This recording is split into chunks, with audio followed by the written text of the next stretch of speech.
Assalamualaikum Bray.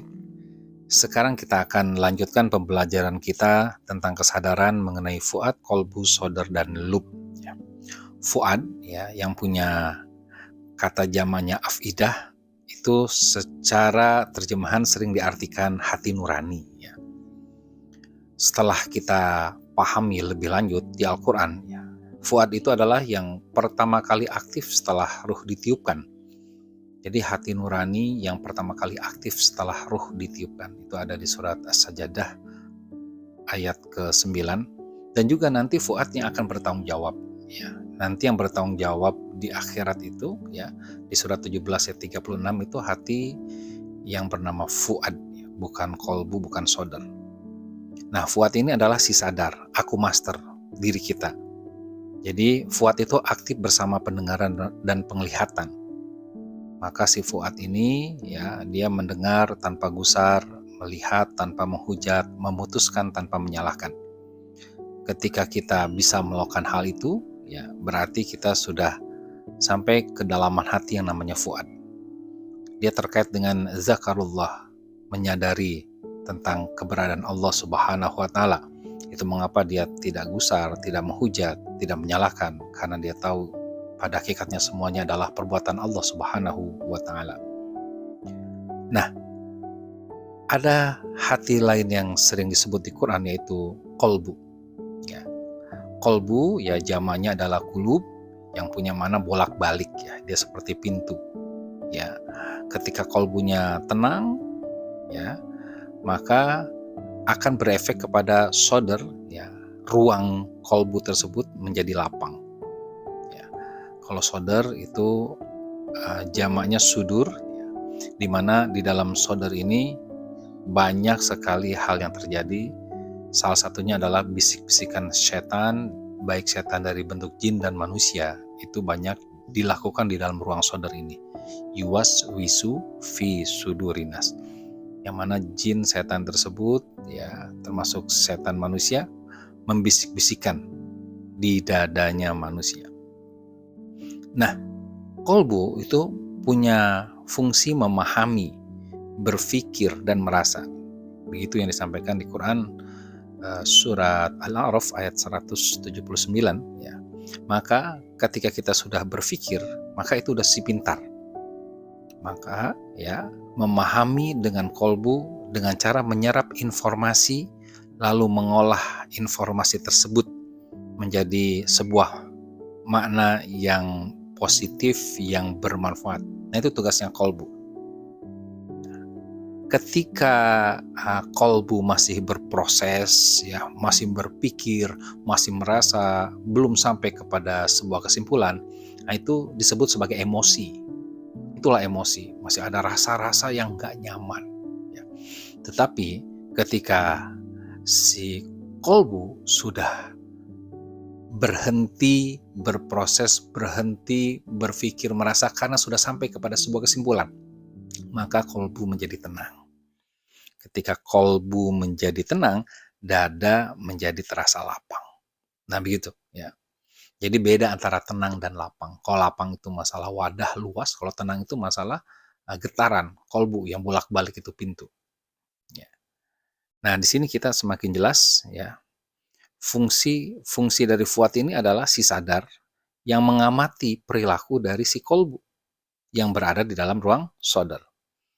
Di mana kolbu ini fungsinya tadi ada berpikir, merasa, ya, ditambah dengan sodar ada insting, ya, ada rasa. Nah, kalau masih berproses itu namanya emosi. Ya, ketika kolbu ini masih berproses di ruang sodar, itu menjadi emosi. Tapi ketika prosesnya sudah selesai, maka dia menjadi keyakinan, belief system. Ya, jadi belief system sudah selesai prosesnya. Nah, sekarang bagaimana? Kita kan pengennya tuh tenang itu senantiasa, pengennya itu lapang itu setiap saat. Padahal, ya, kita tahu bahwa kolbu kita itu lebih sering berprosesnya dibandingkan sedang tidak berprosesnya. Kita dalam satu hari aja berpikir 12.000 sampai 60.000 pikiran setiap hari. Berarti kolbu kerja terus, kan? kolbu kerja terus. Ya.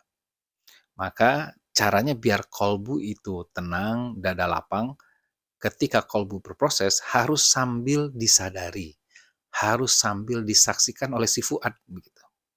Yang mana fuad ini adalah intinya jiwa, intinya jiwa. Dan si fuad juga harus punya kesadaran sedang disaksikan oleh Allah Subhanahu wa taala. Jadi ada ihsan di sana. Ada ihsan. Nah, dalam Al-Qur'an surat Ali Imran ya, ayat 190 sampai 191 itu dijelaskan bahwa ciri-ciri ulil albab yaitu orang-orang yang berzikir kepada Allah baik dalam keadaan berdiri, duduk dan berbaring sambil memikirkan tentang penciptaan langit dan bumi, dan mereka memiliki kesimpulan doa kepada Allah Subhanahu wa taala, Rabbana ma khalaqta hadza batila. Ya Tuhan kami, enggak ada ciptaan Engkau yang tanpa makna. Semua ciptaan Engkau pasti dengan makna. Subhanaka, maha suci Engkau, fakina azabannar. Maka jauhkanlah kami dari penderitaan, dari siksa neraka. Nah, di sini ya, kita melihat makna hati yang paling dalam yang sering disebut sebagai lub. Nah, lub itu tunggalnya, jamaknya adalah albab. Disebut ulil albab, orang yang memiliki lub. Ya, orang yang memiliki hati yang paling dalam, kesadaran yang pintar. Nah, si sadar yang pintar. Kenapa? Karena dia menggunakan fungsi fuad dan kolbu dalam waktu bersamaan. Dia berzikir dan berfikir dalam waktu bersamaan. Dia bersaksi dan beraksi dalam waktu bersamaan. Ya, maka inilah yang disebut dengan ulil albab. Ya, albab ya, asal katanya lub ya, yang punya makna benih atau inti atau sumber ya. Bisa juga sumsum ya. Yang mana inti kita, inti sari kita itu akan muncul ketika kita gunakan semua potensi yang Allah berikan. Kita gunakan fuad kita, kolbu kita, sodar kita, maka itulah orang-orang yang memiliki lub atau ulil albab. Maka orang-orang seperti ini, dia akan menatap segala peristiwa yang terjadi dengan kalimat, ya Tuhan kami, nggak ada ciptaan Engkau yang sia-sia. Baik, itu sekilas info. Mudah-mudahan kita semua bisa menjadi pribadi-pribadi yang ulil albab, yang menggunakan fuad, kolbu, sodar secara baik.